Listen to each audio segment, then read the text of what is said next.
Today on America's Test Kitchen, Becky uncovers the secrets to perfect oven-roasted salmon. Then Jack challenges Chris to a tasting of California olive oil. Science expert Guy Crosby reveals the science behind non-stick surfaces. And finally, Julia shows Chris how to grill salmon steaks. That's all right here on America's Test Kitchen. You know, when most of us go shopping for fish, we never ask any questions, and that's my job here today with my favorite fishmonger, Paul. I'm going to ask all the questions you were afraid to ask to figure out how to buy a great piece of salmon. How you doing today, Good, Chris? How you doing? Good. So we did a tasting at the Test Kitchen, and we found, no surprise, wild, fresh salmon was preferred to farm-raised salmon. And by the way, if you go to the supermarket in December, and they say we have fresh wild salmon. If they claim it's fresh and wild, I would doubt it very much because the season is well over by December. Okay. When's the season and how do we buy it? The season runs from about May to the end of August. Once it's closed, it's done until next year. Okay. You're out of luck. Okay, the first species I want to introduce you to is the king salmon. I consider this the top dog of wild salmon. Averages about 15 pounds in weight. You probably will get your best flavor out of this because of the fat content, a nice, rich, buttery flavor. This is probably your most expensive salmon, too. The next wild salmon we're looking at is a sockeye. This one's a little smaller, averages about 6 to 7 pounds. As you can see, it's a little darker in color, not as much fat content. The darkness probably comes from their main diet, which is shrimp. That has a nice flavor, but slightly different, not as buttery. So that's the sockeye and that's the king? Absolutely. Okay. So after mid-September and you can't get wild fresh salmon, now you got farm. And so this is the farm raised now? Yes, this is an Atlantic farm raised salmon. There's not as much flavor as the wild salmon. It tends to be a little milder in flavor. We buy ours from Canada. You can buy this also Norway, Chile. And are these farmed in little, you know, like someone's swimming pool behind their house? No, no. Or is this farmed? These are farmed in the ocean. So how do you figure out whether you should buy it or not buy it? There should be no odor at all, just an odor of freshness. You're gonna look for a nice fresh shine to the fish. If you notice, when I put a little dip in it, it stays nice and firm. There's no breakage in the flesh. So you should ask your fishmonger to curl it like that. Sure, he and can the top shouldn't break. That's what you want to look for in a nice fresh piece of salmon. Okay. That could grace my plate any day, my friend. Yeah, how about my plate? Absolutely. I'll share a little piece with you. So thanks to my friend Paul, now we know everything we need to know about buying a great piece of salmon.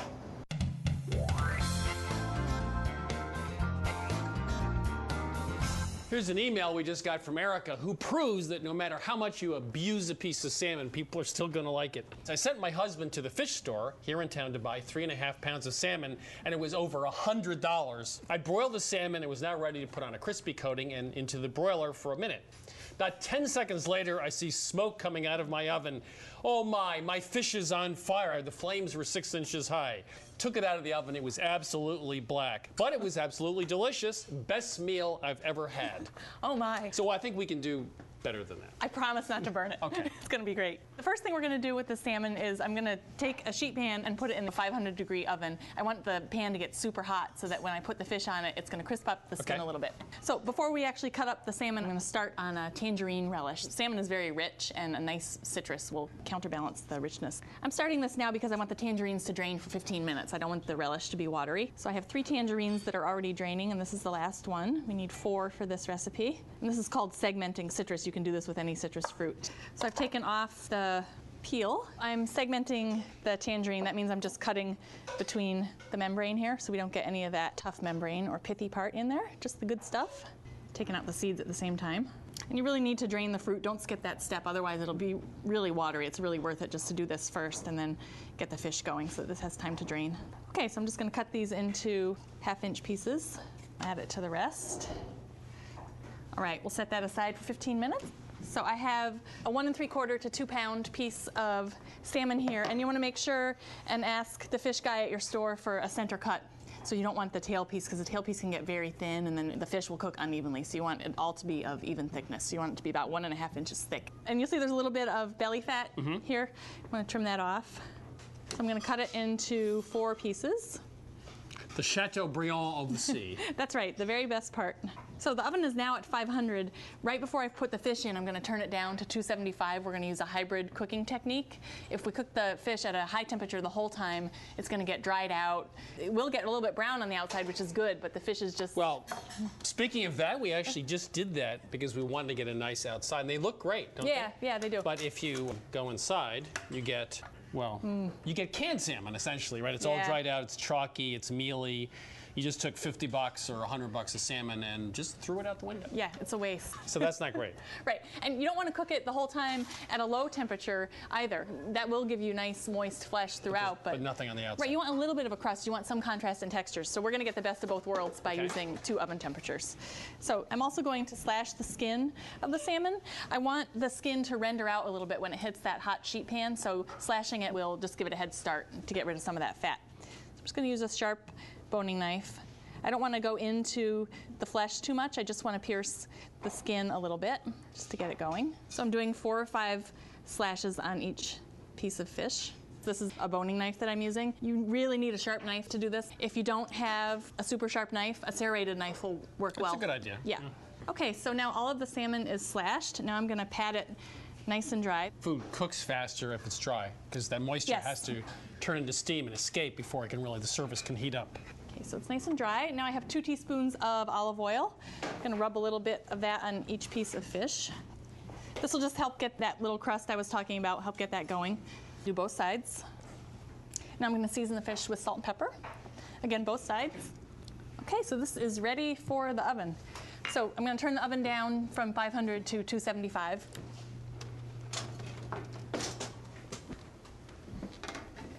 So our pan is nice and hot, and you just need to leave it in there long enough just while we're preparing the fish. That amount of time will make it. Here's sizzle. Yeah. That's what we wanted. That'll help all that fat get out of the skin.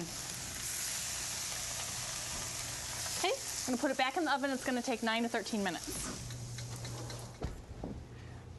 So it's been about 10 minutes. Let's check the temperature of the fish. We want it to be about 125 degrees. Okay.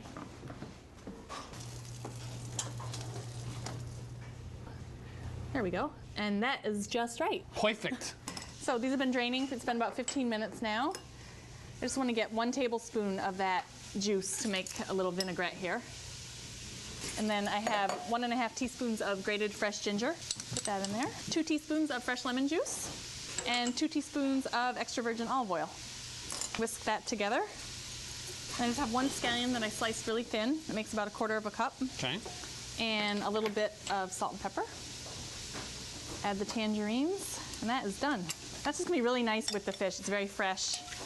The ginger in there gives it a little bit of a kick. So here's what we all want to know. When you go home, do you actually eat chili cheeseburgers? Chili dogs. Chili dogs, there you go. Double fried chili dogs, that's what Becky wants. Give you a nice piece here. And how about a little bit of that relish? A lot of sauce. Yeah, this is the best part. So good. Well, I wouldn't say it's the best part. It's gonna be so moist. That is so good. Well, the perfect thing is it's very moist, but it's not flabby. It has some texture. But the other thing is the salsa. It's got a little punch to it, which is really nice. Yeah. It's really delicious. So great oven roasted salmon starts with a good piece of fish, center cut 4 pieces, and we preheated a baking pan at 500 degrees. Put the salmon on that, turn the oven down to 275 so the outside gets done right as does the inside, and a tangerine salsa with a little ginger in it too. I love that ginger. So from America's Test Kitchen to your kitchen, a great recipe for oven roasted salmon with some sizzle and a tangerine relish. Delicious.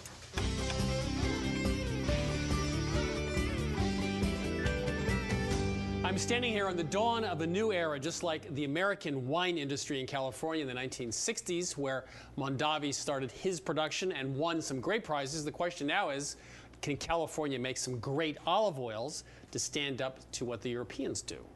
That's the question before us, and I should get tasting. Well, no, you can't taste anything yet. Oh, I need to. The professional needs to tell me. Well, I mean, I know you're going to have your own method. You're not going to listen, but at least I can explain to you how the experts will do it. That's right. So the trick with this is obviously trying to hold it and warm it a little bit, but then when you get it into your mouth, you want to slurp and sort of aspirate those droplets across your palate so that you can really don't get the oil covering just one spot. Can we get a close-up of this, please? So I will demonstrate the professional. You really need to imagine being at a professional tasting with 50 people doing this, because it's really, I've been there, it's great.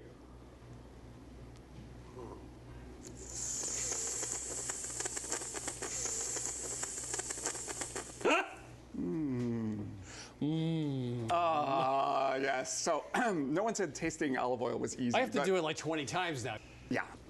You've got here.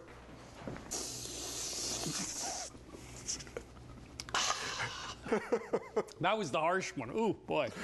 I've got here 3 of the 10 samples from California that we tasted, along with our favorite extra virgin olive oil from Europe, which actually comes from Spain. So we wanted to say, not only compare all these California oils to each other, but to say, taking our favorite high-end European extra virgin olive oil, how do these California oils stand up? As you said, they're really making a big investment in California right now. At the University of California, Davis, they opened a whole olive center in 2008 with 30 faculty members doing research on tree varieties, harvesting methods, filtering and bottling techniques. Olives have been growing since the 1700s in California with Franciscan monks, but all those olives have mostly been canned, not bottled for oil, and that there's a lot more money in olive oil than there is in canned olives. Freshness is a big issue with olive oil, and the Californians are hoping that they can compete both on freshness by being able to get the product to market more quickly than Europeans, and also high tech. That olives are really, really perishable. And a lot of those old-fashioned methods with donkeys and stone grinding methods don't necessarily give you the best results, and that the Californians are hoping they can beat the Europeans with high-tech innovation. Price is similar and is coming down for the California oils as they make more production, and some of these companies make more and more oil. Right now, a lot of them are by mail order only, but they're starting to show up in grocery stores and in gourmet shops. So, are you liking anything that you're trying? This is really harsh, this one. I mean, I like harsh because when you actually ended up in a vinaigrette, it's not as harsh because you have the things there. But by itself, this... Right. Well, you know, it's bitter. Bitterness is a good trait, but it needs to be in balance. And what you want is olive fruitiness, pungency, and bitterness all to be right in balance. And we did find that some of the oils did go overboard on the bitter, especially when they're picking the olives early. The harvest runs from September to January. So if you see a bottle that says September, October, it's going to be very strong. Put hair on your chest kind of olive oil. Is that a good thing? December or January, it's likely to have a lot less bitterness because the olives will have been riper and a more buttery flavor. So I really don't like this one. Probably be our winner. Well, maybe. We'll see. If it is, I'm not buying that brand anymore. So I thought this was buttery. You know, it was nice. It wasn't too harsh. And I think, as you're seeing, there's no one style with California. I mean, as with Italian oils or Spanish oils, there's, you know, depending on where they're grown, when they're harvested, how they're processed, we found a range of flavor characteristics, just like you would find with Italian or any European oils. So you're down to 2 that you like, and now. Can you do it at the same time?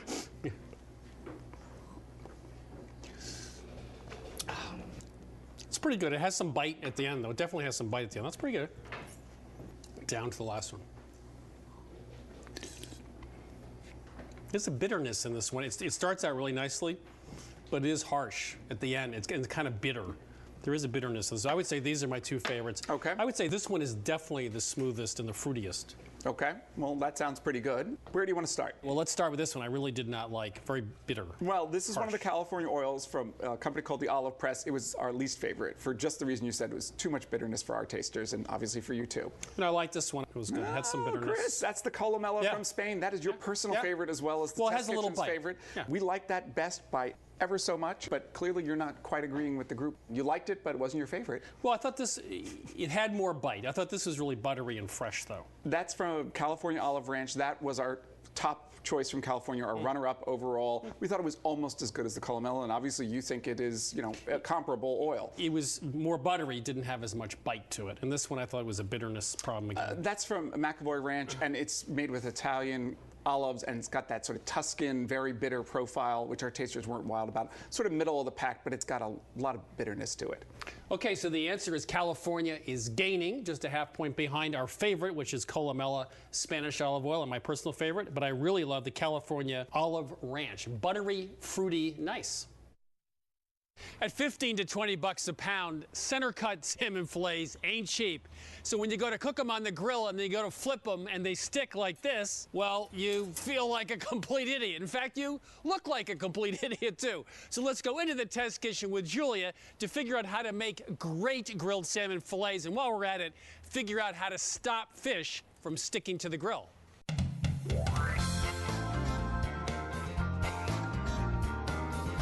We have a letter from George, who writes from the Pacific Northwest. I grill a lot of salmon.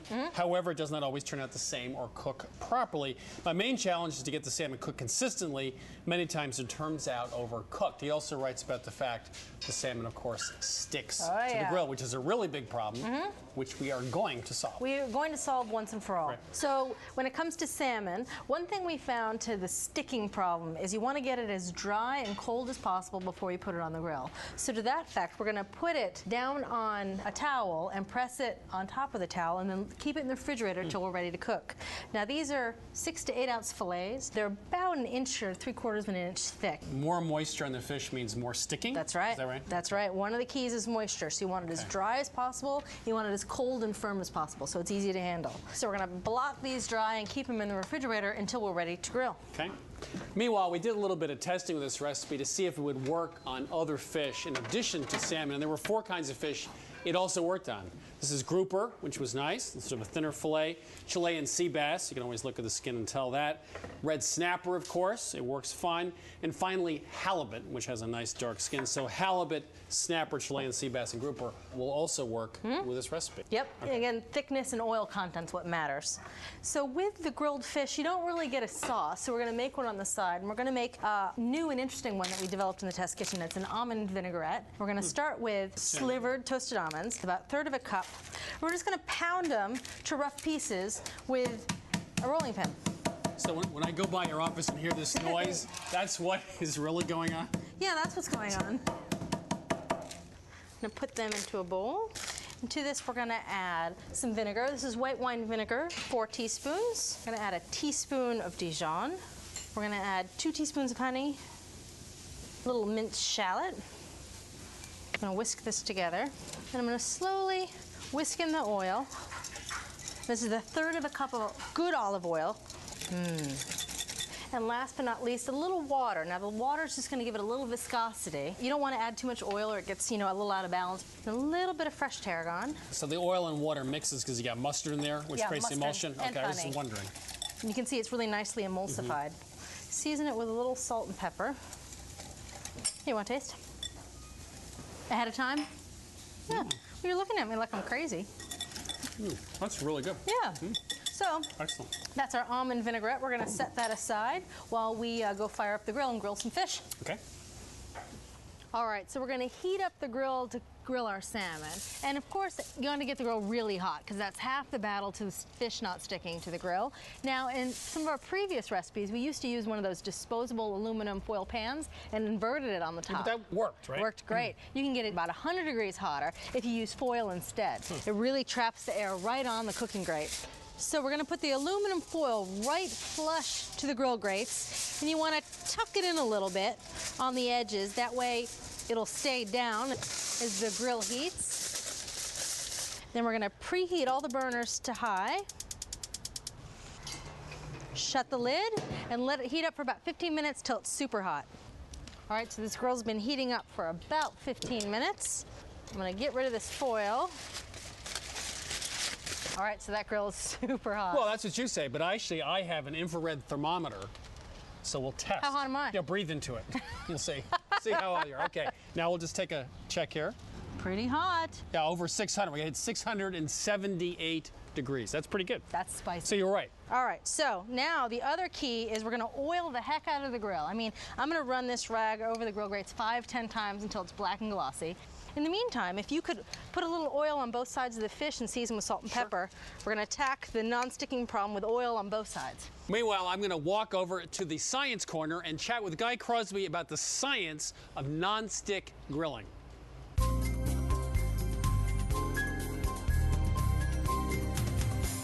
My steaks never stick to the grill, so why should my fish always stick to the grill? It always, always does. It drives me crazy. So what do? I do what we say here at America's Test Kitchen. I take tongs, paper towels, some oil. I oil the grate once or twice, and guess what? My fish still sticks to the grill. So I'm here at the science desk with Guy Crosby, who's, I think, going to help me solve my problem of sticky fish and grilling. So let me explain first why fish is different from meat. So you don't see the meat sticking, but fish does. The protein in fish occurs in very, very short little bundles of fibers and very little connective tissue compared to meat that's long, long fibers. And the protein in fish breaks down at a much lower temperature.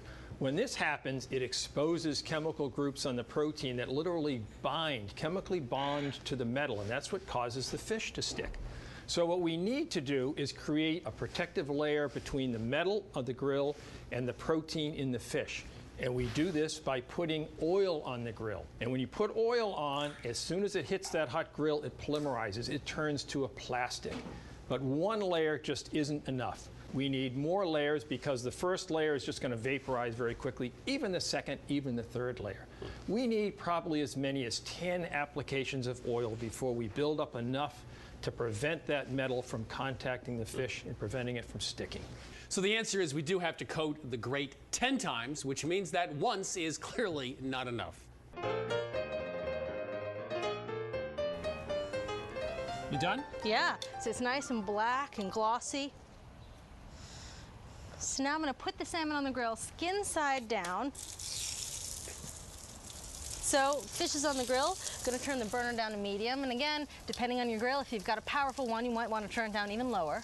And we're going to leave the fish there and not going to touch it 3 to 5 minutes. After 3 minutes, we're going to see if it's sticking or not. If it's sticking, leave it be. It will release itself when it's cooked. And that's true even in a skillet or on the grill with any kind of food. If it starts to stick, Yep. Just hold on to it. That's As right. Julie says, be patient. So we'll be back in a couple minutes. All right, so it's been about 3 minutes. So with 2 spatulas, and these fish spatulas are great, by the way, you just gently go under the fish. And if you can flip it over, good to go.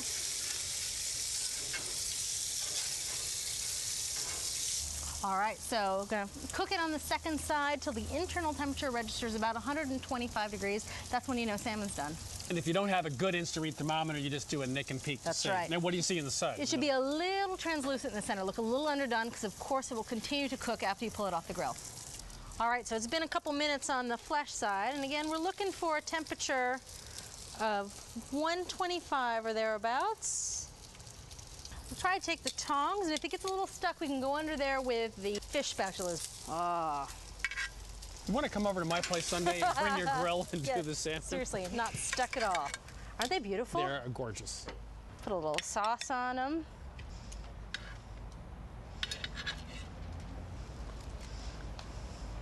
You know, it's funny, Oh, the that's almonds good. in that sauce really, that texture is great. It really adds a lot. Oh, and the salmon's perfectly cooked. So moist on the inside. So the secrets of great grilled salmon start with center cut fillets because they're all the same size, so they cook evenly. That's right. And we preheated the grill for quite a long time, 50 minutes, got it super hot, well over 600 degrees. And then you oiled it and oiled it and oiled it, created a polymer, if you will, so it didn't stick at all. And there you have it, from America's Test Kitchen to your kitchen, a fabulous, foolproof recipe for great grilled salmon.